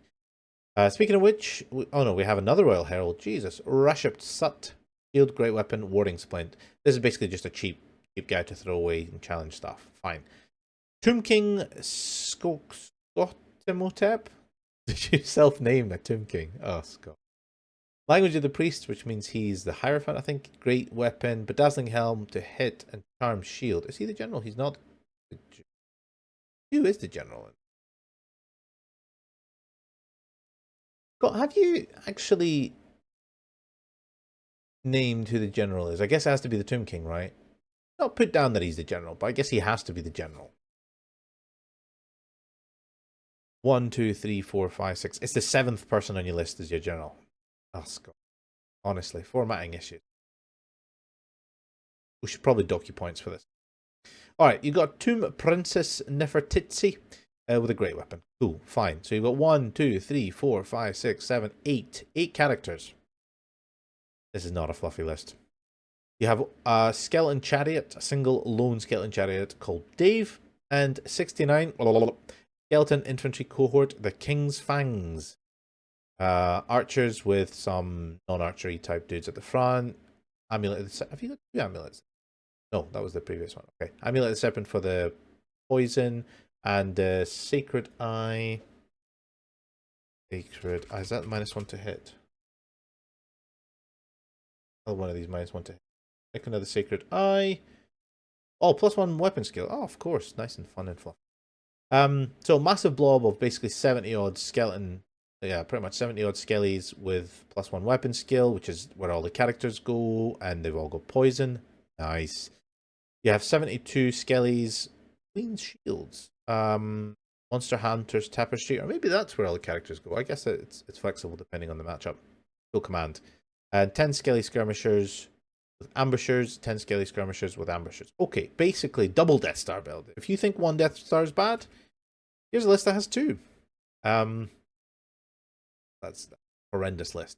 You have two units of archers, two big blocks of archers, two crappy skirmishers that are worth no points, and a chariot that's worth no points. So basically 141 points of stuff that is not in a unit. That is absolutely super duper difficult to kill. Okay. This is grade 10 bullshit. This is grade 10 filth, Scott. You horrible, horrible man. Yeah, this is going to be quite nasty to unpick. Now, it's not as nasty as it used to be. You know, when you were able to fire everything, when poison used to be a lot nastier. Poison is still nasty when you have 70 odd of them shooting, because they can move and fire. I think in volley fire, and they can stand and shoot. I think in volley fire, it's just really nasty against large targets. Well, actually, not as nasty as it used to be. It's just not fun. It's just not fun for anyone. This is 10 out of 10 filth, Scott. And it's going to be very difficult for some people to get points out of this. I think it's going to struggle to lose games, but if it does lose games, there's a chance it's going to lose big. Because if something can take on one of those blocks, or maybe can it chew through both? I don't know. It's really a contender for one of the best, scariest armies that there is out there. So, but it's Scott. It's basically Warhammer Santa playing it as well. So. Okay. All right, next one. So we're moving into the realm of the vampires. So Charlie Nichols has brought his flavor of vampires. And what has he got? He has the Master Necromancer General on a Mortis Engine. Now, Charlie, you told me you don't like Mortis Engine Generals. What's made you change your tune? Is it when you saw me playing them at Welsh Open and do better than you? I'm not saying that's the reason, Charlie. Maybe it is. Anyway, Level 4, Necromancy, Spell Familiar, Scepter of Denoir, which is the extra raise item, Talisman of Protection for the... Yeah, cool, fair enough. Level 4 Necromancy, extra spell, extra raise. Cool, nice. Another Master Necromancer, Level 3, a Dark Magic, Power Scroll, Lore Familiar. So you're making stuff combat. Dark Magic's a combat buffing spell, lore. So you're buffing off your Graveguard. Nice, I like it. Necromantic Acolyte, level 4 illusion, so you're going for the -1 to hit on that one, sticking them in the Graveguard probably. Double Tomb Banshee, White Lord, VSB, Shield, Monster Hunters for the no Stomp, Helmet Commandment for the boosts. Okay, fine. Graveguard, Great Weapons, good. Drilled, yes. Full Command, Charm Shield, MR1, Drakenhof Banner, Musician, cool. Yep, standard Graveguard build, basically. 22 zombies with a standard bear, cool. 3 Fellbats, 7 Hex Wraiths, champion, interesting. 4 Vargheists with a champion. Okay, cool. Okay. Vampires are nasty, but in this comp, they do not get to reroll their leadership tests, which is significant, very significant, because this is a leadership 8 army, and you have a lot. You have 1, 2, 3, 4 raises and the Helmet Commandment, so that's 5 leadership-based things you'll be doing per turn. You're going to fail at least one of them, maybe 2 of them, and that's gonna swing things. And it really depends on when those are going to fail. The Graveguard are nice. I would have liked to have seen them 27 or 28 if possible. Even if you could have dropped 2 zombies and maybe even that standard on the zombies, but Charlie knows better than me for DC, or so he likes to think.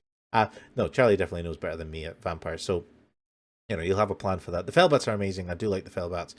Hex Rates are really good in big units. I would have liked to have seen a champion on that, but, is what it is. And Vargheists, they're a slightly kooky choice, I think, as almost a protest vote, because you can't have more than 3 ethereals in there. So, yeah, really fairly nasty vampire build.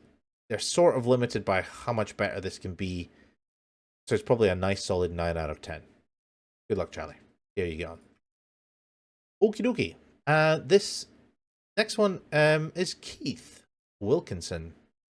Don't know who that is. What has Keith brought? So he has got Master Necromancer, General, Mortis Engine. God, all these vampire players copying my Welsh list. Alright, fine. Level 4 Necromancy, Spell Familiar, Tome of Spellcraft for the reroll to cast. Talisman of Protection. Yeah, cool. Solid. Master Necromancer level 3, Dark Magic, Lore Familiar, Ruby Ring of Ruin. Now, Ruby Ring has basically one Keith, his was a Forgotten North event, wasn't it? Because it killed Jack Ward's, it just spiked and it killed a whole unit of Hex Wraiths. So I can see he's probably quite happy to have that in the list. And I can't blame you.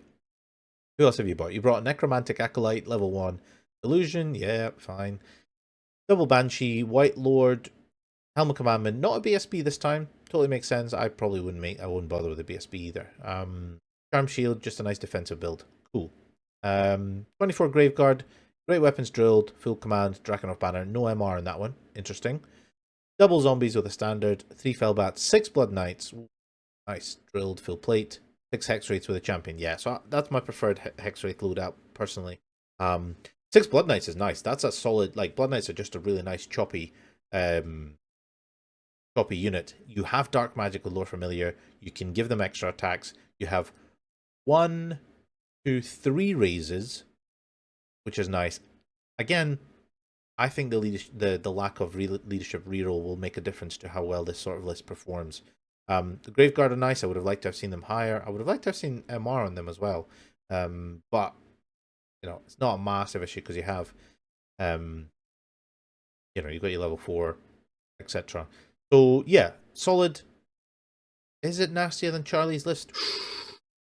Yes, I think it is. You have Blood Knights. They are nastier than our Wolfgeist things, whatever they are. Double Zombies is good. Yeah, this is just a little bit more trimmed. I would give this a 9.5 out of 10 in the Filth scale. So yeah, solid build, Keith. I look forward to smashing you in the finals. Right, let's hope they don't notice that almost 12 hours has passed since I've done the rest of the episode, and I've changed a whole bunch of settings, and I look like shit. Oh, we on? Right, okay, so let's move on to the next one. So the third vampire player here is Sam Toll, the nicest Toll, some say. It's a lie, they're all horrible, but I guess it's different shades of brown. So let's have a little look and see what Sam has brought with him. Sam has got Master Necromancer, level 4, General on Foot, Scepter of Denoir, Spell Familiar for the extra spell, Ruby Ring for the zappiness, Necromancy. Cool. Pretty standard before everybody decided to change theirs to go on Mortis engines. Again, he's got another Master Necromancer, level 3. That one's on a Mortis engine with a Lore Familiar, the 5-up ward save, Power Scroll and Dark Magic. Nice. Chunky combat type focus there, so that's quite cool. Okay, he's got a White King here. Is he a BSB? He is not a BSB. He's got a great weapon, heavy armor, White King as well. That's the beefy version. On foot, Helm of Commandment, yeah, pretty standard. Accursed armor. Accursed armor is the +1 toughness, -1 weapon skill, -1 initiative armor. Pretty nice. I think that makes him toughness 6, which is quite a nice way. He's like a really nice choppy character. Yeah, that's pretty good. He's got a single Banshee. Got Necromantic Acolyte, level 1, on foot, on illusion. He'll be going in that Graveguard brick. The Graveguard brick's a little bit smaller here. 23 Graveguard, great weapons, drilled, arm shield, obsidian lodestone, all the usual stuff. Drakenhof banner and musician. Yeah, fair enough. That's all the usual stuff. 20 zombies, nice. Pretty efficient core there. 535 points. Yeah, not too bad. 3 Fellbats, yep, I like that. 8 Hex Wraiths with a Hell Wraith, nice, and a Black Coach. Okay. So this is a slightly different list to the other two. It's quite nice. It's quite punchy.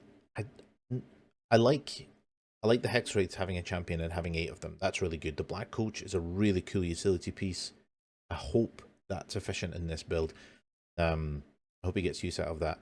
Everything else is really good. I like the core. I would have liked that Graveguard to be another 5 though. And I'm not sure how you would do that. Probably by dropping a Hex Wraith.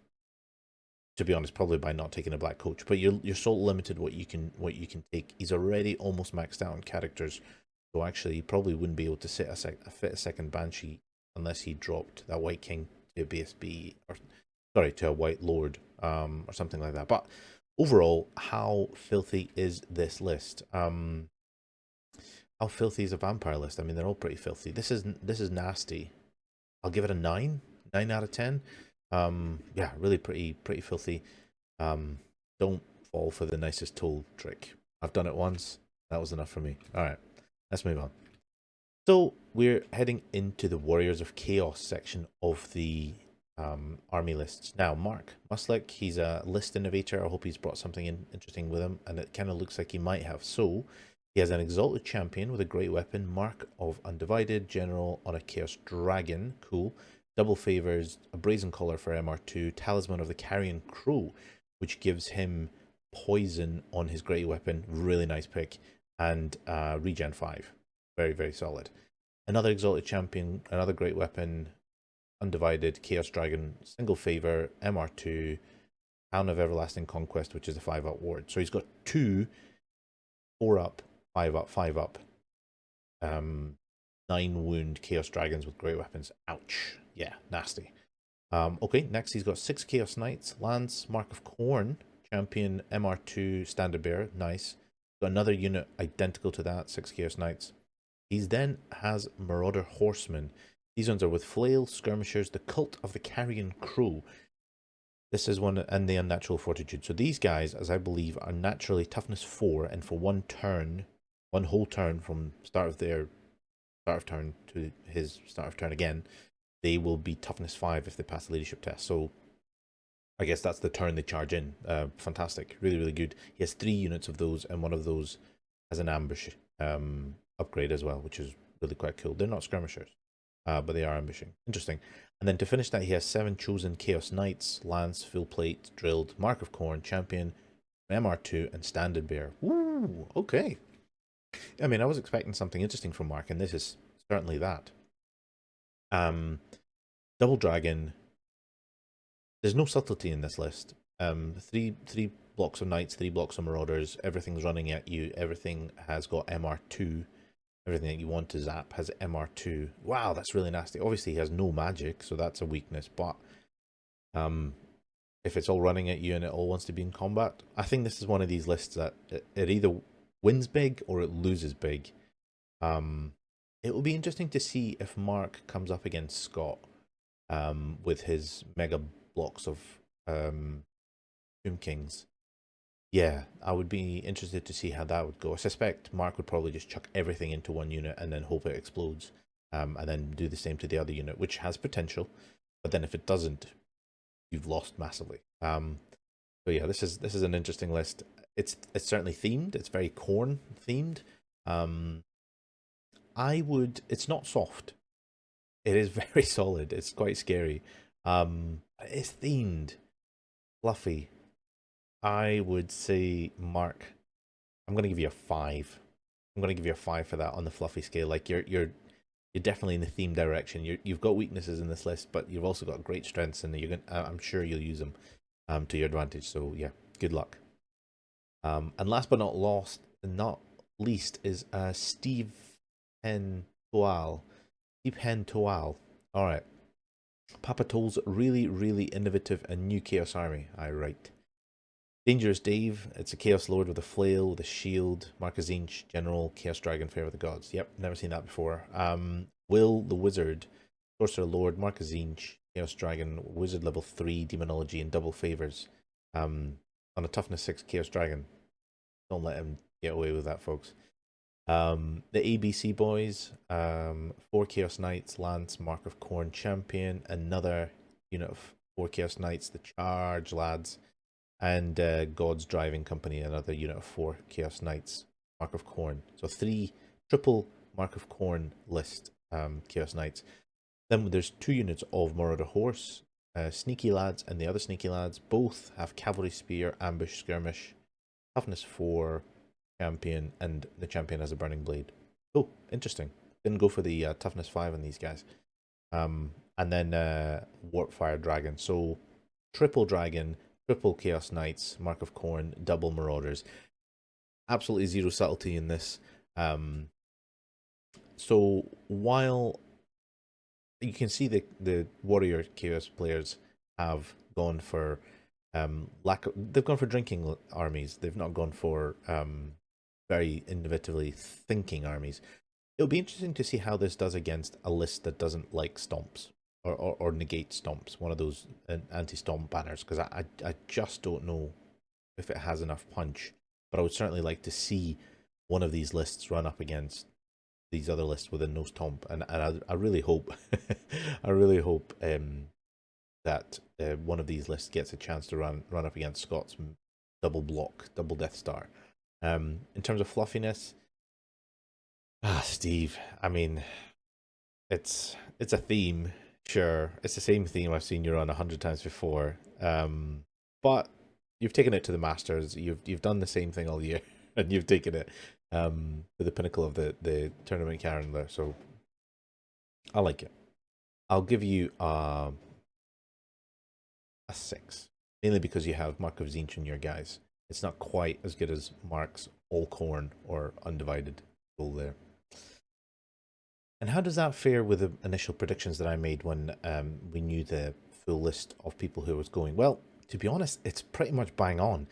I got 3 out of 24 wrong, so I thought Luke Blackshill would take Warriors or VC. He actually surprised us and went with Brett's. Makes sense, he's done them 100 times before. Jack Ward surprised us, he didn't take his Vampires or Cathay, he took Skaven, which is a completely left field option. Nobody saw that coming. And Mark Wilcox, rather than taking his Cathay, he went for Dark Elves. Very, very different. But other than that, everybody else pretty much took exactly what I thought they would take. It looks like I've got a hit rate of about 88% accuracy, which I think I'm quite happy with. How does that look for the actual meta, the breakdown as it were? Well, to be honest, these actually made them a little bit more balanced. Now, the most popular faction at the UK Masters is actually Tomb Kings.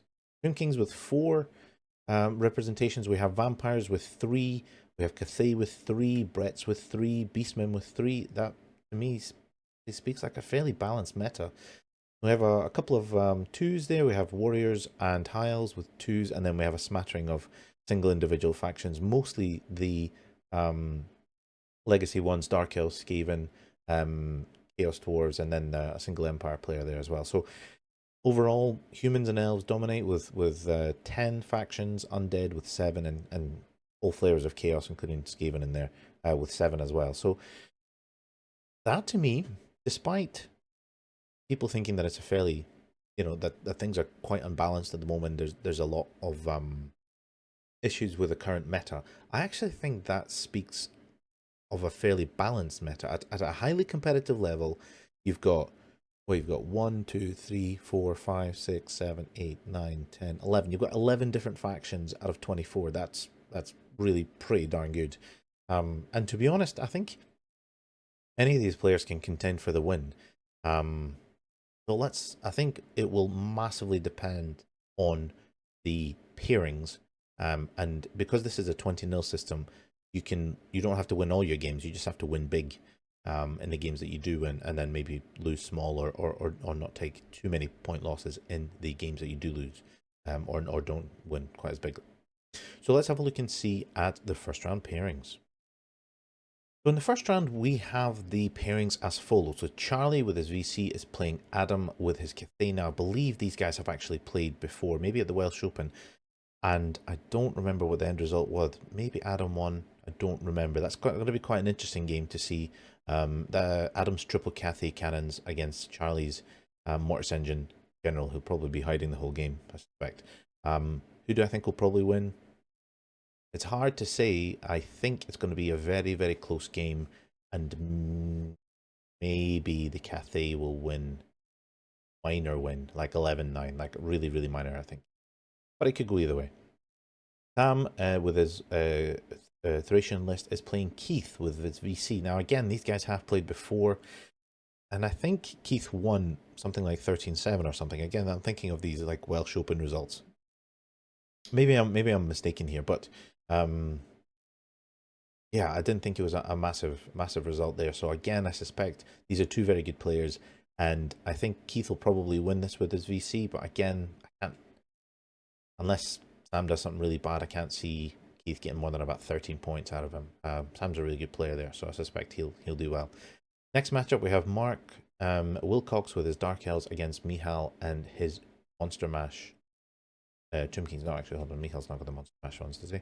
The High Priest, no flying, Meteoric Iron, Heralds, the Tomb Guard Death List.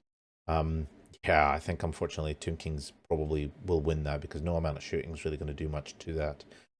So yeah, I suspect the Tomb Kings will probably take that. So a minor win up to maybe a 14-6 to Michal. Next one, we have myself with my Jade Fleet Cathay against Nicholas Boucher and his Wild Herd. It's the softest of the three Wild Herd lists. And I'm feeling confident into it. I think Nicholas is probably just going to get humped. Absolutely smashed. Sorry, mate. We'll buy you a pint. We'll see. Next matchup, we have Jack Ward with a Skaven against Pete Gray with his Thracian list. Interesting. Isles don't like to be shot at, but Pete does, and does a lot of high initiative stuff. Actually, I really don't know which way this is going to go. But I have a suspicion it'll probably be 15-5 either way. Possibly to Jack, depending on whether those dragon really comes in and does a number on it. So yeah, that'll be interesting. But I suspect Skaven 15-5 win. That would be a really good, interesting match to watch. On table 6, we have Jack Toll with his Brets versus Chris Cousins and his Jade Fleet Cathay. Again, two very aggressive lists facing up against each other. Will they just dance around and just go for a narrow win or a draw even? Or does one of them commit, overextend and get jumped on? This has a potential for either being a 10-10 or like a big 17-3, 18-2 type of win to one side or the other. And I'm going to put my money on Chris on this one. Maybe. Next one, we've got AJ with his Tomb Kings versus Steve Toll and his Warriors. Oh, right. So this is the Monster Mash list, I think. No, single dragon, single necrosphinx, casket, Ushapti, yeah. Oh, interesting. And then Steve Toll with a subtle Warriors of Chaos. Yeah, I don't think there's enough monsters or enough scary stuff to really threaten the Warriors there. Yes, there is some, but I actually think, unfortunately, Habitol will probably take the win here, something like a 13-7 or maybe a little bit more than that. So we'll see. Next one, we have Mark Muslik, his really cool Khorne Warriors versus Luke and his Exiles. Now, this is going to be interesting because Luke has the Monster Hunter guy, Baron, doesn't he? Yeah, with all the rerolls, etc. And Mark has got his two dragons, which obviously Luke will be gunning for. I think Mark's just going to run the gauntlet and go for it. And if he basically survives the Baron's Monster Slayer, fantastic. That's going to be a big win in Mark's favor. If he doesn't, I think the game could basically snowball. So I think it's going to be a big win either way. I don't think these guys are just going to sit there and just do nothing to each other. I suspect it's against Mark, but my money is on Mark putting the pressure on Luke and taking the win there. So I'm going to predict 17-3 to Mark, but it could easily be 17-3 to Luke as well. It's a coin flip. Next one, we have Tom Brzozowski, his Chaos Dwarves versus Jack Allen's Entry Crusade. I don't really have a strong opinion about this. Errant, Squires, Pegasus Knights. How are you going to kill the tough stuff? And he's got a combat list. Yeah, Entry Knights won't like the steam cannonades and stuff like that. Yeah, I don't know. Again, I think it's going to be close. I think it's going to be like 12-8 either way. Probably to Tom, I would say. I think. I don't know. That's just the vibes that I'm getting there. Next one, we have Ed with his Wild Herd versus Scott and his Royal Host. Oh, man. Poor Ed. Gonna get humped. Absolutely humped. This is probably the biggest discrepancy. I don't think those Wild Herd Ray Scream things are going to do very much to Scott's double Death Star list. I just don't really see how that's going to make an impact there at all. Yeah, I think Ed will be fighting to get points out of this, and if he gets more than 4 points, I would be impressed. Yeah, I'll give this one to Scott. Sorry, buddy. Next one, we have Owen with his Nuln versus Sam's Vampire Counts. Now that's the going to be interesting, actually. Oh yeah, that's going to be quite a shitty one. He has the foot version of the general, yeah. So actually, is an advantage to Sam and he's got the black coach. Yeah, basically, I think Owen's going to need to get the first turn before that black coach just goes through his army. Although he does have some magical shooting, to be fair, but it's strength 4 versus toughness 6. You're just spiking those 6s and hoping it'll do the damage. So I'm going to give it advantage to Sam, and I'm going to say 14-6 to Sam on this one. On the last table, we have Matt Passfields with his Tomb Kings. I think this is the Monster Mash. Yes, the Monster Mash Tomb Kings list versus Tom Carley's Wild Herd list. Probably the scarier of the Wild Herd lists that we have out in the field here. I think that's another big mismatch, and it's in Tom's favor because it's basically an MSU list that is going up, and it loves big scary monsters that it can actually just splatoon away. Yeah, I think this is going to be a win in Tom's favor. A solid win, I would say, probably like a 15-5 or something thereabouts. So shall we make some predictions? Let's try and make some predictions. So who do I think is going to be on the ones to watch? So I think the scariest list out of all of these is probably Scott's Royal Host list. The double blob with all the characters, very hard to get rid of. You're gonna have to throw everything into it. There's a couple of lists here that can do that. For example, I think Mark Muslick's Warriors of Chaos and even Steve Toll's Warriors of Chaos can totally probably take on one of those fairly comfortably, perhaps. But it's going to be throw everything in and hope it sticks. If it doesn't, you lose big. I think that's how that's going to go. Now, and that's how this list will win the event, is if people throw stuff in it and it goes in Scott's favor. So I think that's probably the #1 list to watch out for.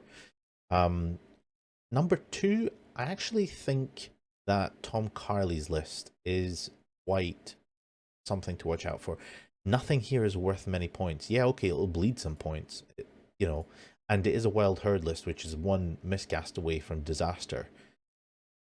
But it's an MSU list against a lot of angry, sort of aggressive lists, and I think that Tom's a good enough player to sort of throw stuff in your way and get away. So I actually think Tom Carley probably going to be in the top 5 there. I would put Scott on the podium, probably gunning for first place. And other than that, it's, and I'm not picking myself here because that'll be favoritism. We all know I'm the favorite, my favorite.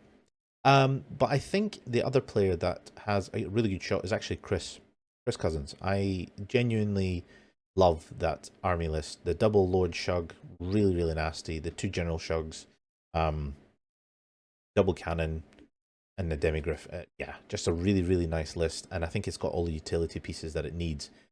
He just needs the pairings to go in his favor, and I think he could really contend for the top there. So, top 5 will include, in my opinion, it'll include in 5th place, there will be Sam Freedom, because that's his place and he loves the 5th place. In 4th place, I think will be Tom Carley with his Wild Herd. In 3rd place, you'll probably have Scott Reed, because he's been bumped out because he's not scored enough points, I think, in 3rd place. In 2nd place is going to be Chris Cousins with his Jade Fleet, and in 1st place is going to be me, because I intend to jump all of these guys and somehow just pash dice my way to victory. Maybe that's how it'll work. We'll see. Who knows? Hopefully that's how it'll work. And that's it. That is basically my predictions for the UK Masters. Now, if you've been following my sort of progress with my painting, I'm still very much in the unpainted stage. I still have a lot to paint, but I've got daily updates on how I'm getting on, and hopefully you guys will follow that and you'll like that.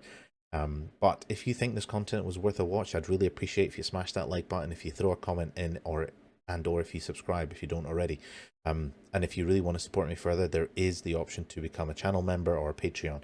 All of these are really greatly appreciated, and all the support that you give me goes directly back into making this a much better production, much better quality, and with a lot more scope. So thank you very much for listening. I hope to see you next time, and wish me luck. All the best. Cheers.